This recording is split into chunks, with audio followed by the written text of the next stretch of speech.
Olá pessoal, boa tarde a todos. Vamos para mais um bate-papo do nosso projeto Manual do Proprietário, falando a respeito de medicina preventiva e melhorar a nossa qualidade de vida. E para isso eu trago para vocês sempre informações de trabalhos novos, científicos. Nós discutimos a respeito, respondo as perguntas de vocês, ouvintes, que encaminham os e-mails aqui para a Rádio Mundial. E é importante que vocês tenham esse e-mail, que é radiomundial@radiomundial.com.br. Encaminhem seus e-mails para o programa Manual do Proprietário, com sugestões de pauta, com dúvidas. E a diretora de jornalismo, Samira Chaine, ela pega esse material todo, prepara e me entrega. Eu estou sempre aqui respondendo isso para vocês. Então, é nosso grande link, é o e-mail da rádio, que é radiomundial@radiomundial.com.br. Então hoje eu vou responder para vocês perguntas de alguns ouvintes, que obviamente vai interessar para muitos de vocês. Vou comentar com vocês alguma coisa a respeito de talvez o mineral mais importante do nosso organismo, que é o magnésio, né? Então, eu vou começar falando um pouquinho de magnésio com vocês, para vocês verem a importância disso e como a gente deve estar sempre suplementando. Vocês já me escutam há muito tempo aí, devem lembrar que algumas vezes eu me referi àquele povo Unzas. Vocês se lembram dos Unzas? Quando eu falava de longevidade, era um povo que despertou a atenção do mundo ocidental por volta de 1900 a 1930, 1940, por serem extremamente longevos, viverem coisa de 120 anos. Teve uma equipe de médicos britânicos que foram até lá, mais ou menos em 1940, estudar os Unzas, ver qual era o tipo, a qualidade de vida deles, por que eles viviam tanto tempo. Então era uma coisa assim, muito diferente do que acontecia no resto do planeta, onde naquela época o tempo de vida, a longevidade era muito menor, por volta de 60, 70 anos. E uma das coisas interessantes aqui é que esse povo, né, tem o hábito de ingerir um denominado leite glacial. O que é esse leite glacial? É uma suspensão aquosa de minerais extraído de certas rochas. É uma bebida que proporciona aos Unzas reserva extra de minerais, né, e com predominância de magnésio na sua provisão alimentar. Então olha que interessante, né? Uma das causas, além da dieta deles serem dieta à base de frutas, vegetais, peixes e nozes, deles fazerem atividade física, subir e descer aquele Himalaia o dia todo, ar puro, água pura, eles ainda ingeriam esse líquido extraído de rochas, esse leite glacial rico em minerais e principalmente o magnésio. E está aí, e pode ser uma das causas. Vocês querem ver uma coisa que interessante? Para ilustrar isso aí, tem um trabalho, né, muito recente, que fala o seguinte, que a alta ingestão de magnésio está relacionado à baixa mortalidade, né? Então, isso foi apresentado no jornal Journal of Nutrition, agora em 2014, né? Então é muito recente esse trabalho. Então, esse trabalho faz o seguinte, o magnésio é muito importante para enzimas dependentes de energia. Sem o magnésio, a gente não consegue fazer energia, né? Fala de fontes de magnésio. As fontes de magnésio são vegetais, frutas, legumes, nozes, grãos integrais. Aí vocês esqueçam, por favor, o trigo, né? Vocês estão cansados de ouvir eu falar a respeito do trigo, mas essas são as fontes do magnésio. E evidências sugerem que a alta ingestão dietária de magnésio protege contra fatores de risco cardiovasculares, incluindo diabetes, hipertensão e síndrome metabólica. Meta-análises anteriores, ou seja, estudos anteriores, que avaliaram a associação entre magnésio e o risco de doença cardiovascular, demonstraram que tanto o magnésio dietário, né, que a gente ingere com a dieta, como o magnésio sérico, que já se encontra na corrente sanguínea, foram inversamente associados com o risco de doença cardiovascular. Ou seja, quanto mais magnésio ingerido, quanto mais magnésio a gente tem no nosso organismo, menor era o surgimento e o risco de doenças cardiovasculares. Entretanto, sabe-se pouco sobre a relação entre a ingestão de magnésio e a mortalidade por todas as outras causas que não as cardiovasculares. Por isso, esse estudo, esse trabalho que eu vou comentar com vocês, foi conduzido na Espanha. Então foram escolhidos 7.216 participantes, entre eles homens e mulheres. E todos eles não eram portadores de doenças cardiovasculares, né, quando se inscreveram, mas eles tinham que estar sob alto risco de desenvolver doença cardiovascular. Então, quem seriam esses participantes? Eles eram participantes que deveriam ter, né, ou diabetes mellitus, tipo 2, ou terem 3 ou mais dos seguintes fatores de risco para doença cardiovascular, que eu vou falar para vocês aqui embaixo. História familiar de doença cardíaca, então pacientes que tinham pais, irmãos, tios, que tinham tido infarto, alguma coisa assim, sobrepeso ou obesidade, fumantes, tabagismo, hipertensão, pressão alta, colesterol aumentado com pouco colesterol bom, que é o HDL. Então, essas pessoas, para participarem, 7.216 participantes, eles nunca tinham tido infarto, né, nem derrame, mas para participar eles tinham que ser pacientes de alto risco para desenvolver essa doença, ou serem diabéticos, ou terem pelo menos 3 ou mais desses seguintes fatores: história familiar, obesidade, serem fumantes, ou terem pressão alta, ou terem colesterol alto com pouco colesterol baixo. Então eles puderam ser incluídos nesse estudo. E esses pacientes foram acompanhados por 5 anos. A ingestão diária de magnésio, né, foi dividida para 2 grupos. Um ficou com uma ingestão menor, de 318 miligramas por dia, e um outro grupo com uma ingestão maior, de 450 miligramas por dia. E nesse período de 5 anos, foram registrados 384 mortes desses 7.216 pacientes. Né? Então, 384 deles morreram nesse período. E o resultado observado foi que os pacientes que tinham ingestão maior de magnésio, ou seja, 454 miligramas por dia, tiveram uma redução de 37% no risco de mortalidade por todas as causas, né, que não cardiológica só, cânceres e outras doenças todas que levam à morte, quando comparados ao grupo que recebia a menor ingestão de magnésio, que era aquela ingestão de 318 miligramas. Então vejam só, 37% a menos o risco de mortalidade por todas as causas. A ingestão de magnésio também foi inversamente associada à mortalidade cardiovascular e aquela devida ao câncer. Houve uma redução de aproximadamente 50% no risco de mortalidade por doença cardiovascular e por câncer nesse grupo que ingeria maior quantidade de magnésio. E a conclusão disso é assim: achados epidemiológicos importantes, porque indicam que indivíduos do Mediterrâneo, onde foi feito o trabalho, que têm, e esses indivíduos que tinham alto risco para doença cardiovascular, há uma associação inversa entre a ingestão diária de magnésio e o risco de mortalidade. Então, portanto, o aumento da ingestão diária de magnésio nesses indivíduos poderia proporcionar benefícios maiores para a saúde. É exatamente isso que eu contei para vocês agora, a historinha da longevidade dos UNZAs. Então, o magnésio, como eu venho falando para vocês há muitos anos, né, e quem me conhece antes da época do rádio de 6 anos, do manual do proprietário, do livro, do consultório, 20, 25 anos pelo menos, eu falo do magnésio. É um mineral extremamente importante, talvez ele seja o maestro da orquestra de todos os minerais do nosso corpo.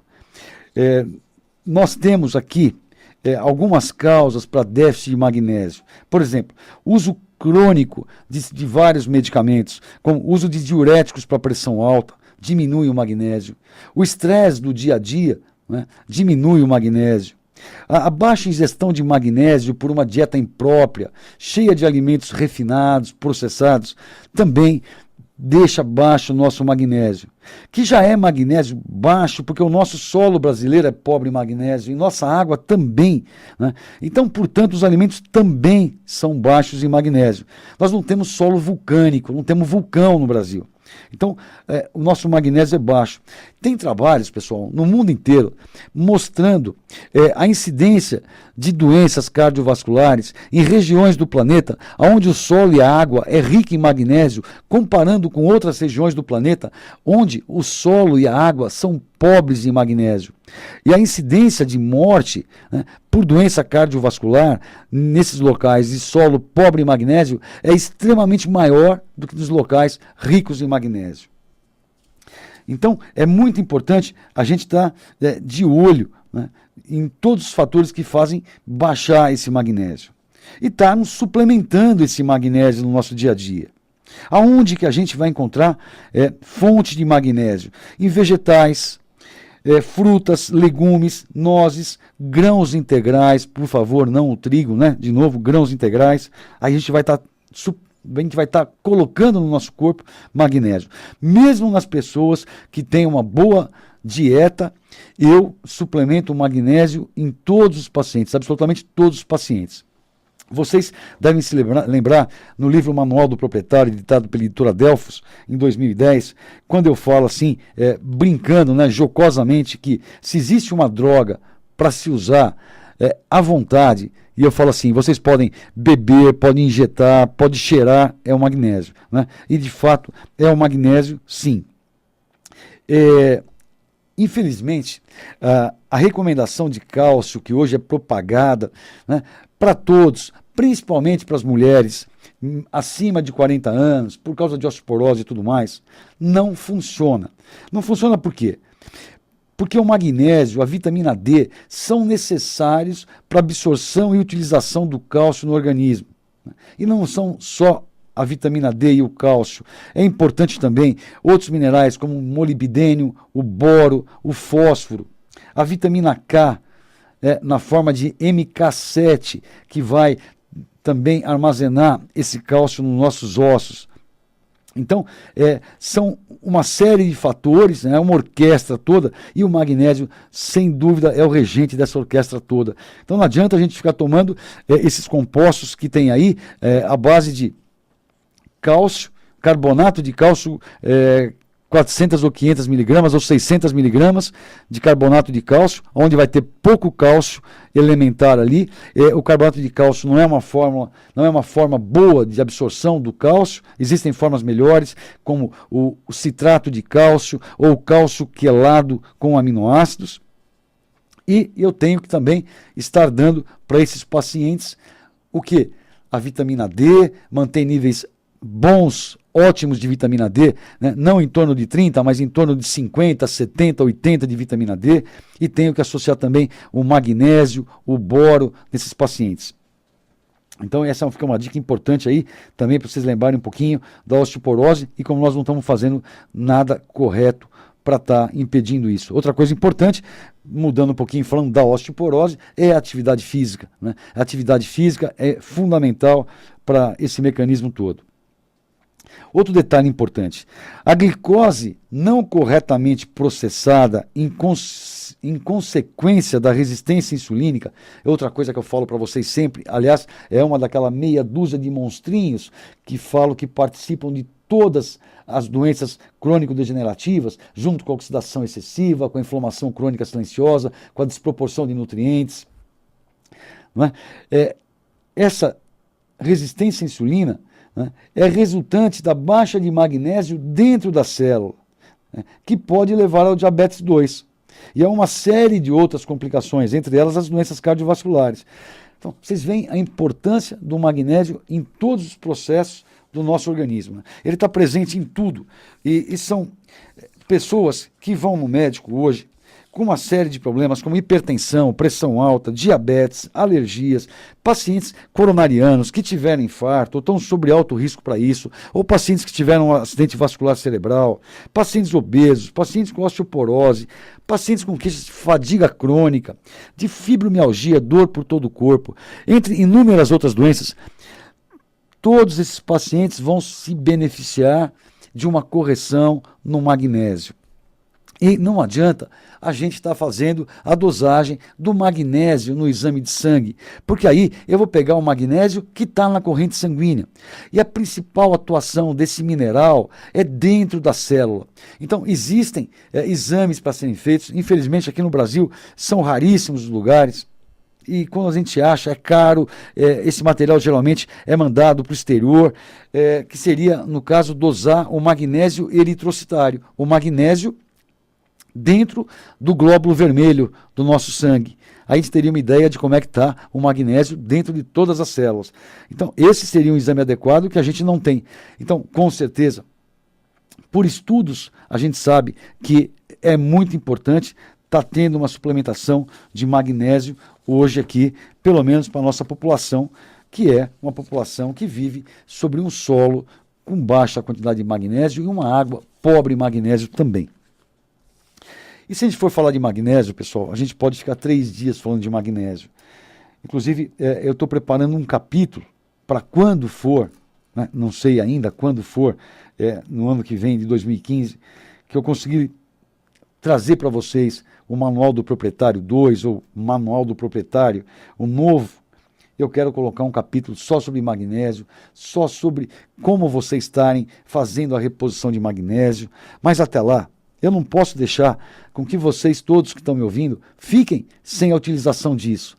Então, em último caso, o magnésio, da forma mais simples, mais barata, pode ser comprado na forma de cloreto de magnésio na farmácia. Vem a instrução na caixinha de quanto colocar daquilo na água, de quanto tomar por dia, vem com dosadorzinho, já seria pelo menos melhor que nada. Quem tiver a opção de ter um nutricionista, um nutrólogo, um médico, né, que entenda de nutrologia, que possa fazer uma prescrição para que vocês façam isso na manipulação, a forma que eu gosto de dar o magnésio é na forma quelada junto com aminoácido ou na forma de aspartato de magnésio.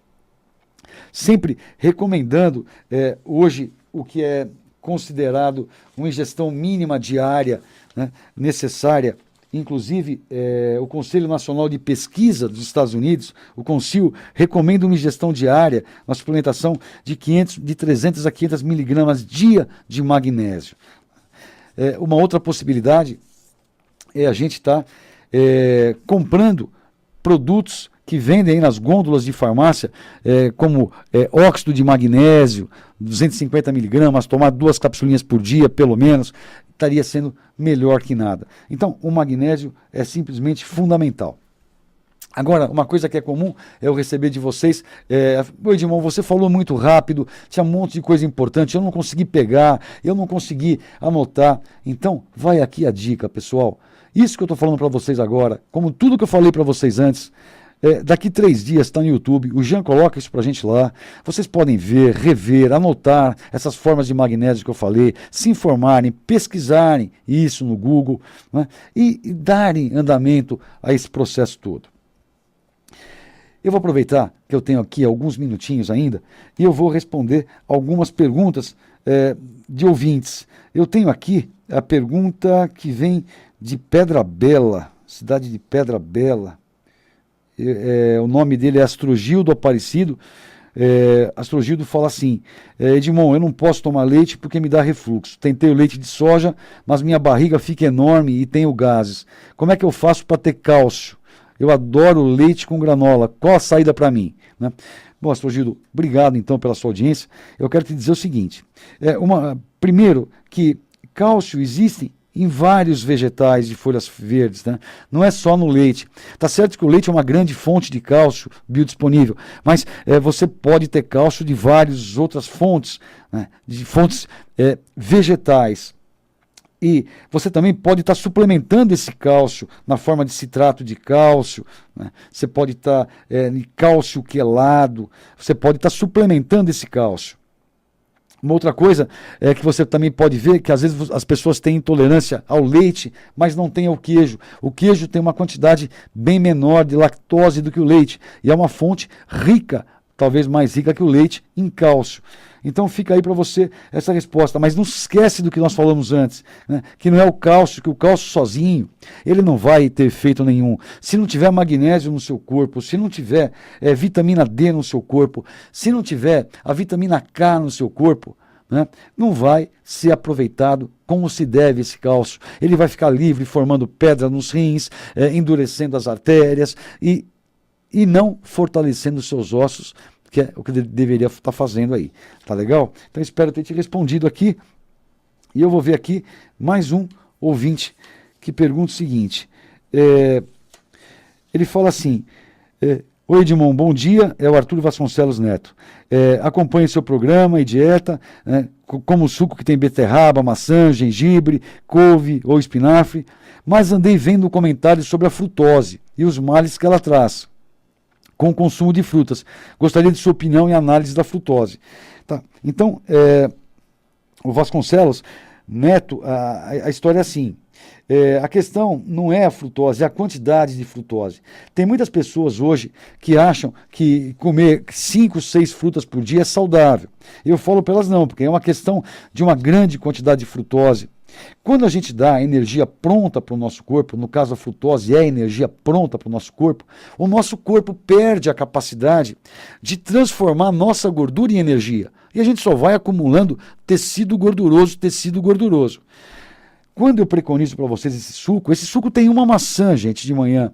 E eu falo para quem gosta, porque eu gosto que melhora o sabor, eu coloco ali 1/4 de uma banana nanica, junto com 1/4 de uma beterraba pequena, né?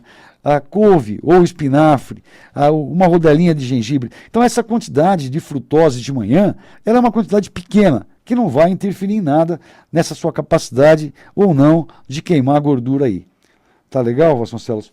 Obrigado, então, para você também. E eu tenho aqui mais uma pergunta, né, que fala assim, é o Fábio Cavaletti. O Fábio pergunta assim, que ele tem lido sobre ozônio e gostaria de saber a minha opinião, e se é saudável tomar água ozonizada. Bom, o ozônio é uma terapia usada há muito tempo, né? Há mais de um século. Existem livros especializados falando só de ozônio. O livro mais importante, talvez, é do professor Botti, italiano, né, falando de ozônio. Vários países do mundo utilizam ozônio de forma hospitalar. Esse ozônio pode ser utilizado topicamente na pele, né, dentro de máscaras, onde tem aquelas lesões, aquelas úlceras que não cicatrizam.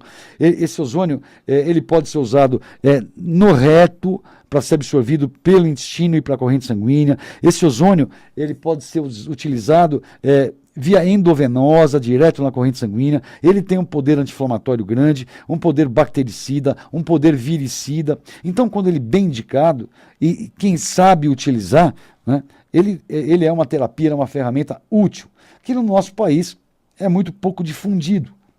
Mas sim, quando ele bem indicado, é uma ferramenta muito útil. Tá? Vocês veem pacientes com hepatite C, com alta carga viral, pacientes com AIDS com alta carga viral se beneficiarem da aplicação de ozônio. Agora ele me pergunta da água ozonizada. Eu não vejo grande importância na água ozonizada. Talvez fosse legal para aqueles pacientes que têm H. pylori, em vez de ficar tomando o Helicobacter pylori, antibióticos, que nem se dá convencionalmente, ficar tomando água ozonizada assim por um mês ou 2, junto com todo o trato da flora intestinal, com os probióticos e prebióticos, para evitar o antibiótico. Nesse caso, sim. E aí, gente, o Jean falou que nosso tempo está esgotando. Eu queria agradecer a audiência de vocês todos, desejar uma ótima semana, torcer muito para o nosso país andar para frente, né? Temos consciência, né, dos nossos votos, que disso depende também o futuro dos nossos filhos, dos nossos netos. E boa sorte para nós todos. Um super abraço do amigo Edmond. Até terça-feira que vem, pessoal. Tchau, tchau.